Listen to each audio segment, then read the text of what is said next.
L'association Saxe-Bretagne en Saxe est née dans le sillage du partenariat interrégional entre la région de Bretagne et l'État libre de Saxe, voilà le titre officiel de mon pays, de mon land.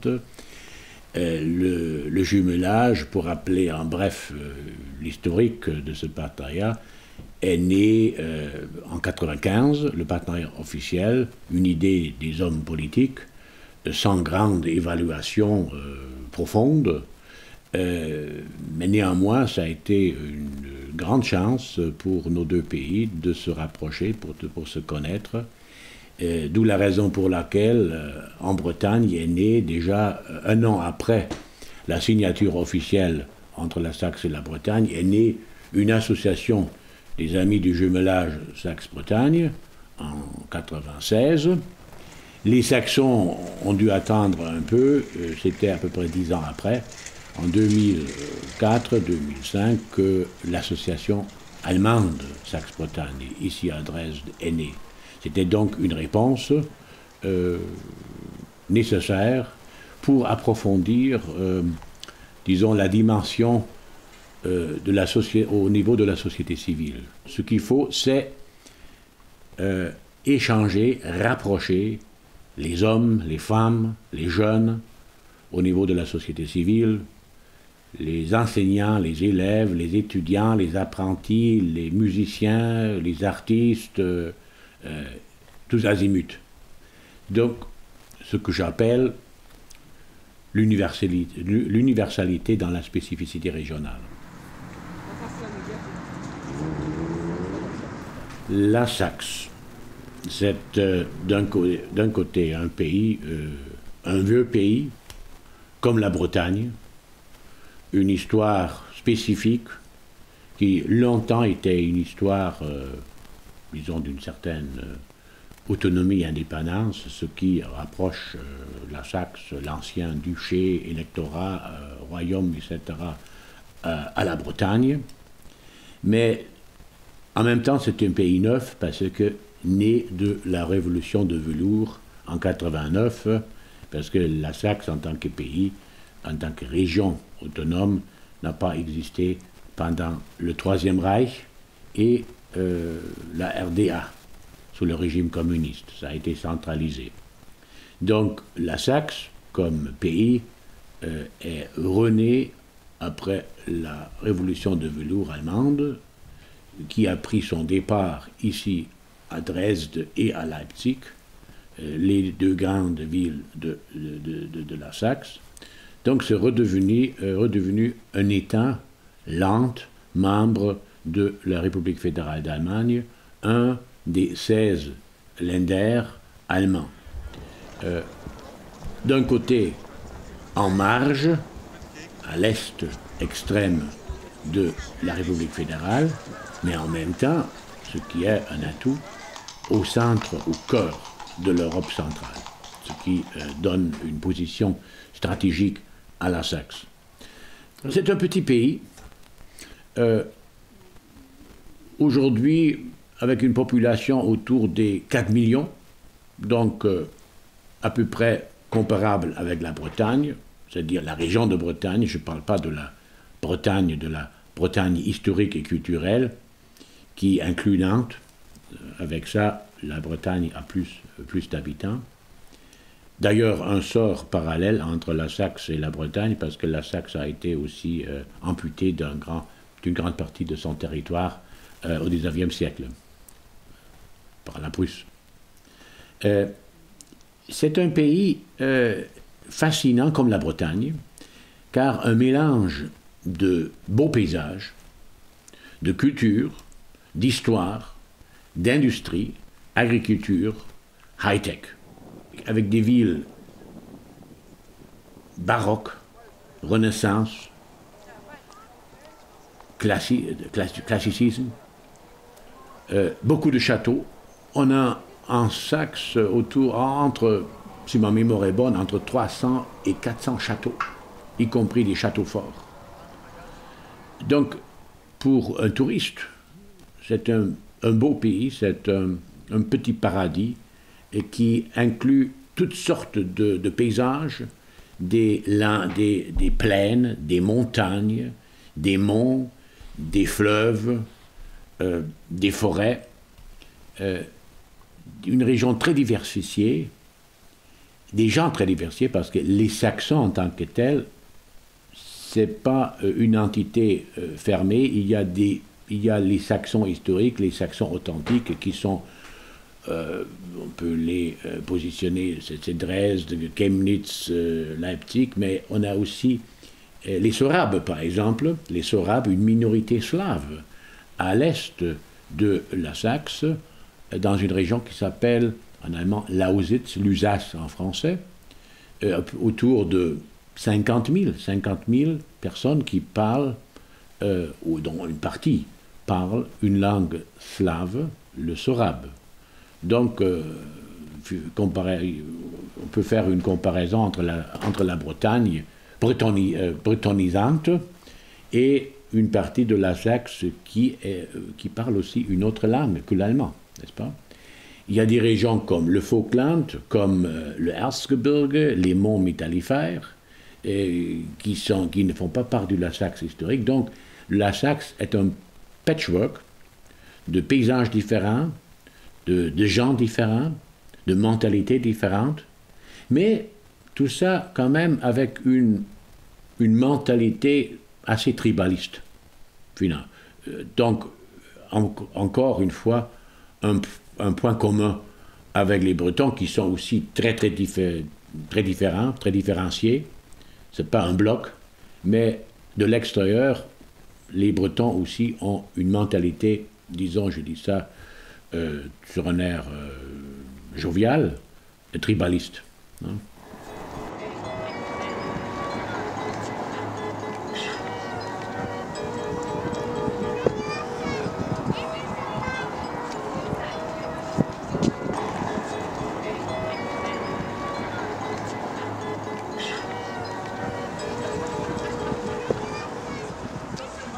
Ingo, qu'a représenté pour vous personnellement la chute du mur, parce que ça a été quand même un événement majeur dans l'histoire récente?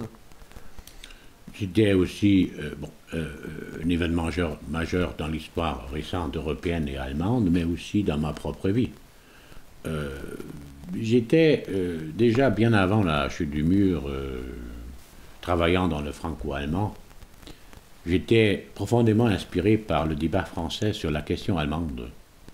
Donc, bien avant la chute du mur, j'ai réfléchi comme un Français, un petit peu comme un Français sur la nation allemande. Et la séparation en deux parties, en deux États, est devenue, grâce aux inspirations françaises, pour moi, de plus en plus une absurdité. Et j'ai vécu à Berlin longtemps, Berlin-Ouest, donc à l'ombre du mur. Mais à l'époque, dans les années 70, j'avais bien assumé la situation comme, disons, comme un sacrifice de l'histoire, comme une purge, n'est-ce pas, le prix à payer. Mais sur le plan humain, sur le plan aussi politique, à long terme, c'était absurde. Donc, une fois les choses arrivées et mises en mouvement grâce à cette merveilleuse révolution de velours qui se passait en Allemagne de l'Est, j'ai très vite compris où ça va. J'étais sur la nuit, la célèbre nuit du 9 novembre, j'étais moi-même sur le mur à Berlin, à côté devant la porte de Brandebourg. C'était un événement pathétique. Moi, j'ai vécu cette chute du mur aussi dans un contexte franco-allemand, moi étant un enfant de la réconciliation franco-allemande. Pour moi, ce n'était pas seulement un événement allemand, germano-allemand, c'était un événement européen et aussi familial, parce que ma famille vient de Dresde, ma mère vient de Dresde, moi-même, je suis né en Allemagne du Nord. Je suis un nordique, de par mon père. Mais ma mère était une réfugiée. Après 1945, après le bombardement de Dresde, elle a quitté Dresde et elle s'était installée au nord de l'Allemagne pour retrouver son mari qui était en guerre. Donc, moi je suis né là-bas, mais je suis un enfant, disons, des deux Allemagnes avant l'événement. Dresde, pour moi, était toujours avait toujours une présence familiale. Mon grand-père était pasteur ici à Dresde. Donc, après la chute du mur, j'ai eu l'occasion de changer ma situation professionnelle et grâce à des coïncidences heureuses, j'ai eu un poste de professeur à l'Université technique à Dresde, une offre que j'ai acceptée tout de suite, malgré une autre offre venant de Paris, pour devenir un correspondant d'un grand journal à Paris. Donc j'ai renoncé à Paris pour m'installer à Dresde, et cette démarche, cette décision était une sorte d'accomplissement de ma propre vie privée, dans mon roman familial du XXe siècle. Je me suis retrouvé dans une ville qui portait encore les blessures, non seulement de la guerre, mais aussi d'une politique d'architecture, disons, socialiste que nous connaissons, des HLM partout, un mépris du patrimoine culturel malgré le discours, et c'était d'un côté déprimant, mais de l'autre côté, c'était un recommencement visible. Et pour moi, je n'étais pas un seul moment déprimé, moi-même. J'ai vécu ça comme une renaissance. Et une renaissance, d'autant plus que la reconstruction tous azimuts a commencé très vite, avec tous les avantages et désavantages.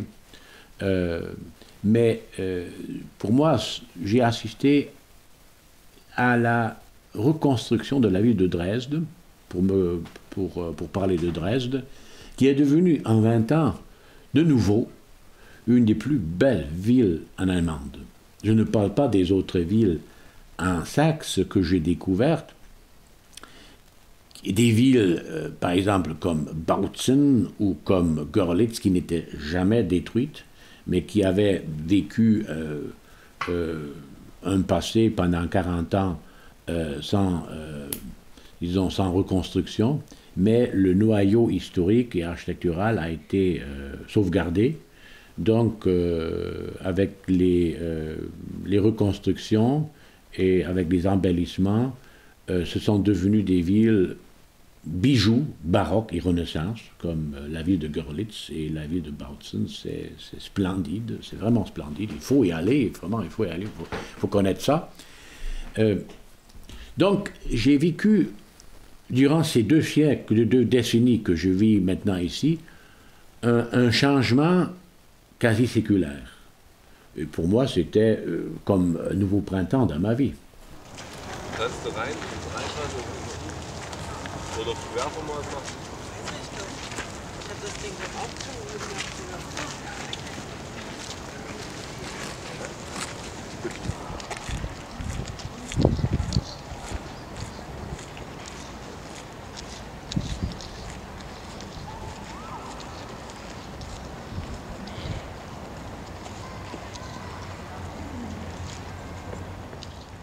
Ingo, pourquoi cet attachement particulier à la Bretagne? Ça, c'est une histoire qui n'est pas d'abord liée à ce partenariat officiel ou à l'histoire récente, mais j'ai connu la Bretagne déjà dans ma prime jeunesse, lorsque j'étais étudiant à la fin des années 60, et je suis allé en Bretagne grâce à des amis bretons, dont les parents étaient des paysans, et j'ai travaillé dans la moisson à la fin des années 60. J'y suis venu plusieurs fois. j'ai retrouvé un petit peu mon pays à moi, le Holstein. J'ai trouvé les côtes maritimes, le paysage, les bocages. Donc ça m'a beaucoup rappelé mon propre pays. Et lorsque je suis venu donc en Bretagne la première fois, j'avais l'impression d'être chez moi.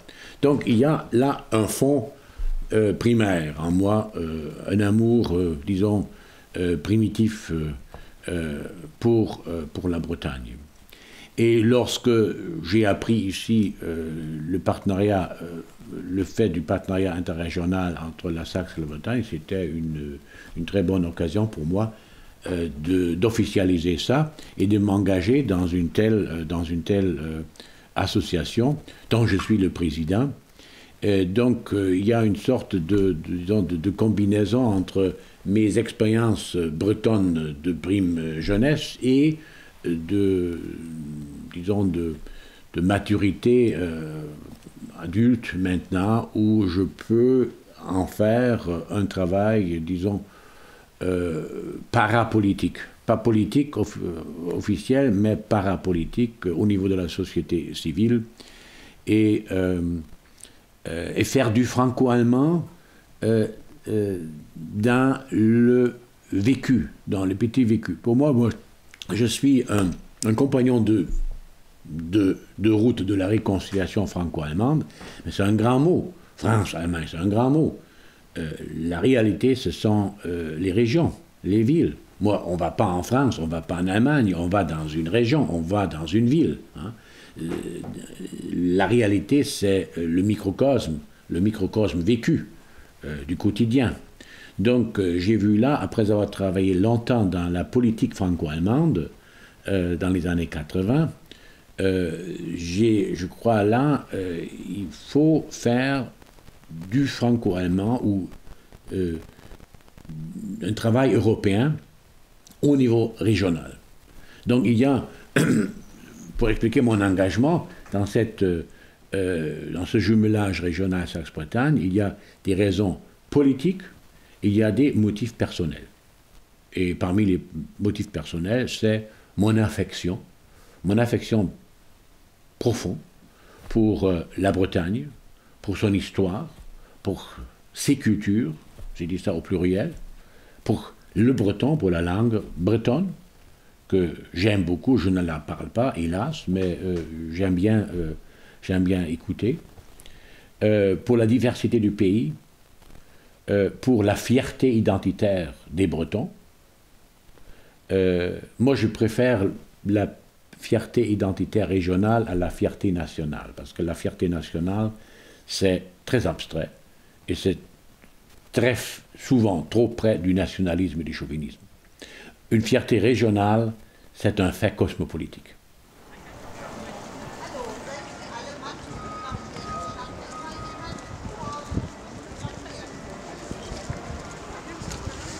D'abord, il faut dire que c'est très dur de séduire les Français à venir en Allemagne. C'est très dur. Hein. Les gens qui viennent, les Français qui viennent en Allemagne, c'est ou pour des raisons très personnelles, pour des raisons professionnelles, ou ça concerne maintenant les jeunes, on va à Berlin. La grande aventure de la métropole, de nouvelle métropole, est moins chère que Paris. Voilà, le Mecca, la Mecque des jeunes artistes, etc. Le reste du pays, de l'Allemagne, c'est difficile pour séduire un Français pour venir ici et passer des vacances. Parlons pas des affaires, des voyages d'affaires. Mais je crois les Bretons, bon, ils ne sont pas français. Ils sont plus ouverts. C'est l'esprit maritime. Hein. La Bretagne, c'est un pays, bon, à la fin du monde, Finistère, d'un côté, mais qui donne sur la mer. Donc, les Bretons avaient toujours un esprit ouvert sur le large. Ce qui est d'ailleurs un point commun avec les Saxons, qui sont un petit peu les Souabes de l'Est de l'Allemagne, c'est-à-dire d'un côté très tribaliste, mais en même temps ouvert sur le monde et très voyageurs, comme les Bretons. Hein, les Bretons sont partout dans le monde, et les Souabes et les Saxons aussi, partout dans le monde. Donc c'est d'un côté un peuple, une population, disons, très fier de sa terre, fidèle à sa terre, mais de l'autre côté, pas borné du tout. Bon, je crois que c'est un point commun. Et déjà pour venir ici et pour découvrir, disons, des cousins européens. Il y a, bon, on peut dire c'est loin, mais 2000 km de Brest jusqu'ici, mais 2000 km, c'est rien du tout aujourd'hui. Au XVIIe siècle, des centaines de Français sont venus ici. Au XVIIe siècle, sans TGV, sans avion. Des architectes, des musiciens, ils ont laissé des traces françaises ici à Dresde. Hein. On a fait tout un numéro spécial dans une revue culturelle sur les traces françaises en Saxe et à Dresde. Et Dresde, c'est, au plan de l'architecture, de la culture, une ville partiellement française et italienne et polonaise. Toutes les beautés d'architecture et de culture ici à Dresde et ailleurs en Saxe sont dues aussi aux grands voyageurs européens. Les artistes, les intellectuels, les compositeurs, les tapisseurs, les Huguenots. Hein, il faut rappeler l'aventure des Huguenots. Il y a des Huguenots qui sont venus ici aussi pour laisser des traces à la cour de Dresde, à la cour du déchet électorat de Saxe. La cour ici était une cour qui parlait français. Nos rois, nos électeurs, nos ducs électeurs parlaient français au XVIIIe siècle. Donc il y a un passé français, francophile ici, qui fait oublier les 2000 km. Il y a, vous venez ici en Saxe, à Dresde, pour découvrir les beautés sur place, les beautés de l'architecture, de la culture, les festivals, les paysages, la diversité des paysages.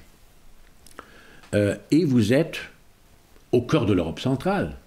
Vous êtes près de Prague, vous êtes près de Berlin, vous êtes près de Breslau, Wrocław, vous êtes près de Cracovie, Krakau. Tout ça sont des bijoux de la culture européenne.